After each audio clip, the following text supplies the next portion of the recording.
एक बार यूरोप में बहुत जोर से बर्फ पड़ रही थी और बहुत तेज ठंडी हवाएं चल रही थी। ऐसे मौसम में एक बूढ़ा आदमी एक गांव में आया। उसके शरीर पर पूरे कपड़े भी नहीं थे और वह ठंड से थर थर कांप रहा था। वह हर घर के दरवाजे पर जाकर यह आवाज लगा रहा था, कोई मेहरबान है जो इस भूखे और सर्दी से ठिठुरते भिखारी को कुछ खाने को दे दे। पर सभी दरवाजे बंद थे, सभी खिड़कियां बंद थीं, कोई भी उस बूढ़े की पुकार नहीं सुन रहा था। चलते चलते अंत में वह एक बहुत बड़े घर के सामने रुक गया और उस घर का दरवाजा खटखटाकर आवाज लगाई, मेरे ऊपर दया करो, मैं ठंड से सिकुड़ रहा हूं और बहुत भूखा हूं। दरवाजा खुला और उसमें से एक स्त्री ने झांका। वह स्त्री खूब गर्म कपड़े पहने हुए थी। उसका रंग गुलाबी था तथा वह किसी बड़े घर की दिखाई देती थी, पर उसकी शक्ल से लगता था कि वह अच्छे स्वभाव की नहीं थी। वह उस बूढ़े को झिड़कती हुई सी बोली, तुम्हें क्या चाहिए? मुझे बहुत काम है। बूढ़े ने कहा, मेरे ऊपर दया करो, मैं बहुत भूखा हूं। मुझे रोटी की खुशबू आई तो मैं इधर चला आया। स्त्री ने फिर बुरा सा मुंह बनाते हुए कहा, तो क्या वह रोटी मैं तुम्हारे लिए बना रही हूं? वे रोटियां तो केवल मेरे अपने घर के लिए ही काफी हैं, इसलिए मैं वे तुम्हें नहीं दे सकती।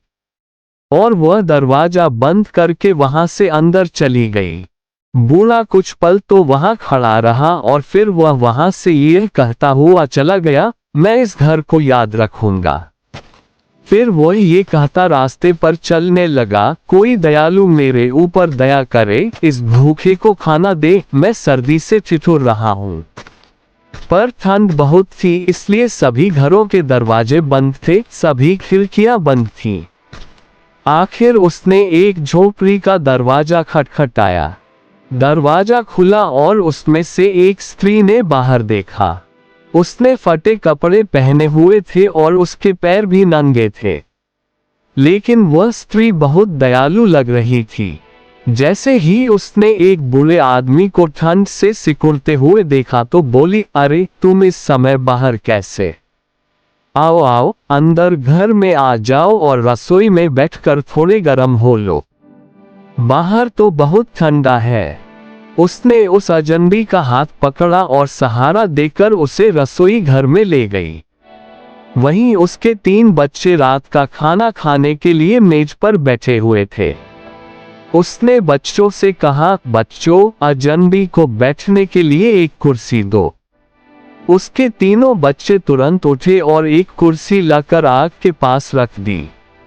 वह बूढ़ा आदमी उस कुर्सी पर बैठ गया और अपने हाथ पांव गर्म करने लगा। फिर बोला, मैं बहुत भूखा हूं। मुझे रोटी की खुशबू आई तो मैं इधर चला आया। स्त्री ने एक लंबी सांस लेकर कहा, अफसोस, मेरे पास यही एक रोटी है। अगर यह रोटी खत्म हो गई तो हमारे घर में और कुछ खाने को नहीं है। बूढ़े आदमी ने फिर कहा, मैं बहुत भूखा हूं। मैंने कल रात भी खाना नहीं खाया और न सुबह नाश्ता किया। वह स्त्री जोर से अपने बच्चों से बोली, बच्चों, तुम लोग सुन रहे हो? ये बूढ़ा हमसे भी ज्यादा भूखा है। हम लोगों ने कम से कम एक रोटी का एक टुकड़ा सुबह नाश्ते में तो खाया था, परंतु इस बेचारे ने तो कल रात से कुछ भी नहीं खाया। क्या मैं इसको ये रोटी दे दूं? माँ की यह बात सुनकर बच्चों की आंखों में आंसू आ गए, क्योंकि उन्होंने नाश्ते के बाद से कुछ नहीं खाया था और इस रोटी को इस अजनबी को देने बाद तो फिर उनके पास खाने के लिए कुछ भी नहीं बचेगा। परंतु तीनों बच्चों ने एक साथ कहा, माँ, ये रोटी तो इनको मिलनी ही चाहिए क्योंकि ये हमसे ज्यादा भूखे हैं। माँ ने वह रोटी एक तश्तरी में रखी और अजनबी के सामने रख दी। अजनबी बहुत भूखा था, सो उसने वह रोटी तुरंत ही खा ली। फिर उसने अपना फटा कोट अपने शरीर के चारों ओर कसकर लपेटा और बोला, मैं इस घर को याद रखूंगा। आपने मेरी इस बुरे समय में बहुत सहायता की है, मैं किस प्रकार आपकी सहायता करूं? उस स्त्री ने जवाब दिया, मेरे लिए आप भगवान से प्रार्थना करें कि मुझे कल कहीं काम मिल जाए, क्योंकि जब तक मुझे कहीं काम नहीं मिलेगा मेरे बच्चों को रोटी नहीं मिलेगी। उस बूढ़े ने कहा, मैं अभी आपके लिए प्रार्थना करता हूं कि आप कल सुबह जो भी काम शुरू करेंगी वह सारे दिन चलता रहेगा। इतना कहकर वह बूढ़ा उठा और दरवाजा खोलकर बाहर चला गया। अगली सुबह तीनों बच्चे जल्दी उठ गए और खाने के लिए कुछ मांगने लगे।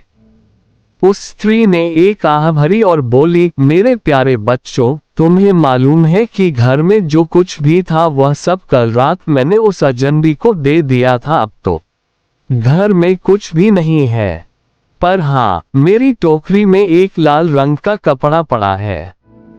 तुम वह ले आओ, उसे बेचकर मैं कुछ खाना खरीद कर लाती हूँ। तीनों बच्चे एक साथ बोले, पर वह तो आपके नए कोट का कपड़ा है माँ, और आपके लिए इस ठंड में कोट बहुत जरूरी है। माँ बोली, कोई बात नहीं बच्चों, तुम चिंता न करो।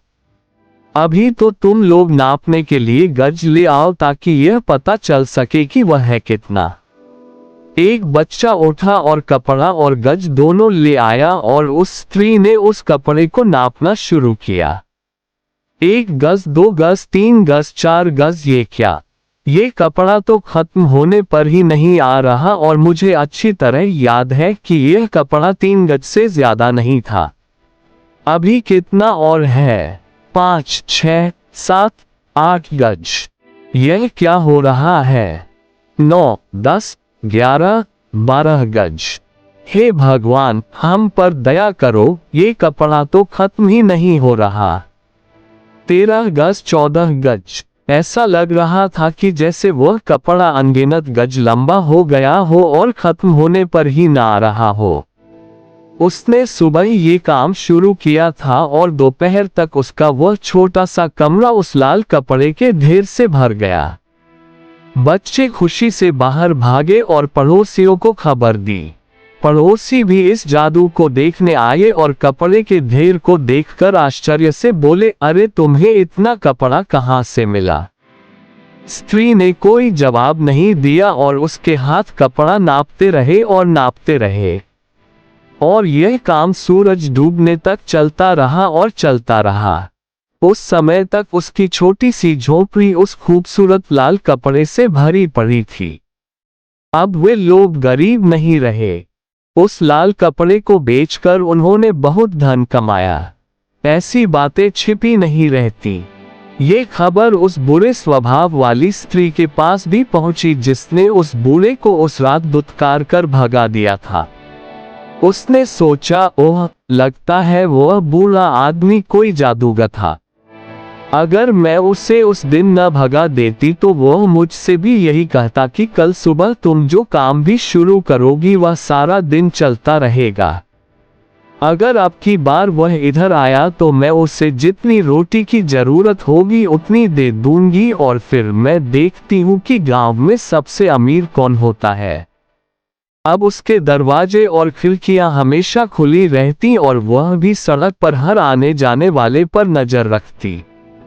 ठंड अभी भी बहुत थी, पर धन के लोभ में वह अब अपने घर के दरवाजे खिड़कियां बंद ही नहीं करती थी। आखिरकार एक शाम उसको उस बूढ़े की आवाज सुनाई दी, कोई दयालु है जो मेरे ऊपर दया करे, इस भूखे और सर्दी से ठिठुरते भिखारी को खाना दे। वह स्त्री तो इस ताक में ही बैठी थी कि कब वह भिखारी आए और कब वह उसको खाना खिलाए।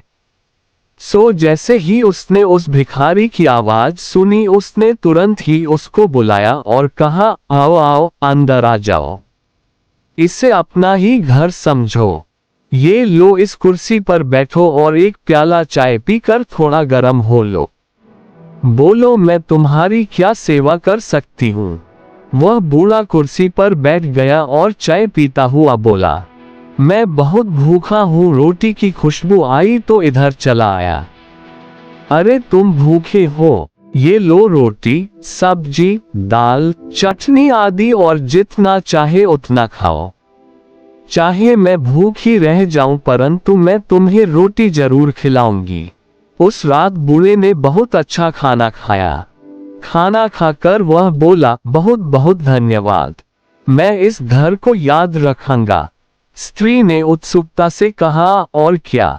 बूढ़ा मुस्कुराकर बोला, मैं भगवान से प्रार्थना करता हूँ कि जो भी काम तुम कल सुबह शुरू करो वह सारा दिन चले। ये कहकर वह बूढ़ा चला गया। जब वह बूढ़ा चला गया तो वह स्त्री खुशी से चीख पड़ी, ओह, अब मैं क्या करूं? हाँ, मैं कल सुबह से पैसे गिनना शुरू करती हूँ ताकि मेरा वह काम शाम तक चलता रहे। पर मैं इतने सारे पैसे रखूंगी कहाँ? मुझे उनको रखने के लिए पहले से ही कुछ थैले बना लेने चाहिए। मैं कुछ कपड़ा काट लूं, रात भर में मैं उस कपड़े से कुछ थैले सिल लूंगी और सुबह तक वे मेरे पैसे रखने के लिए तैयार हो जाएंगे। उसने एक कैंची ली और कुछ कपड़ा पास में रख लिया और थैले बनाने लगी। वह रात भर इसी काम में लगी रही। पहले वह थैले का कपड़ा काटती और फिर उसको सिलती। ये सब करते करते कब सुबह हो गई उसको पता ही नहीं चला। एकाएक उसको लगा कि उसकी कैंची तो रुक ही नहीं रही थी। वह उसे रख भी नहीं पा रही थी, बल्कि एक प्रकार से कैंची उसके हाथ से कह रही थी कि मुझे चलाओ। यह महसूस होते ही वह तो घबरा गई। ओह, यह क्या हो रहा है? ये तो मेज पोश कटा जा रहा है। कैंची, रुक जाओ। पर कैंची थी कि रुकने का नाम ही नहीं ले रही थी। वह तो बस कपड़ा काटती ही जा रही थी, काटती ही जा रही थी। वह स्त्री घबराहट में चिल्लाई, ओ कैंची, रुक जाओ। अरे, मेरी कुर्सी की गद्दियां, पर्दे, चादर सभी कट गए हैं। अरे, कालीन भी, तकिए के गिलाफ भी। हे भगवान, अब मैं क्या करूं? पर कैंची थी कि रुकने का नाम ही नहीं ले रही थी और घर में जो कुछ भी था वह सब काटती जा रही थी। इतने में ऊपर से उसका पति आया तो कैंची ने उसका कोट भी काटना शुरू कर दिया। वह अपनी पत्नी पर चिल्लाया, ये सब तुम क्या कर रही हो? यह मेरा कोट क्यों काट रही हो? रखो कैंची नीचे। स्त्री रोती सी बोली, मैं नहीं रख सकती, मुझसे ये कैंची रखी ही नहीं जा रही। खच खच खच। अब कैंची उसके पति की कमीज काट रही थी, फिर मोजे, फिर जूते। सुबह, दोपहर, शाम कैंची चलती रही और चलती रही और जब तक चलती रही जब तक रात नहीं हो गई। और घर में जब सब कुछ कट गया तब कहीं जाकर वह कैंची रुकी। दूर कहीं से उस स्त्री ने आवाज सुनी, कोई बूढ़ा आवाज लगा रहा था, कोई दयालु मेरे ऊपर दया करे, इस भूखे को खाना दे, मैं सर्दी से ठिठुर रहा हूँ।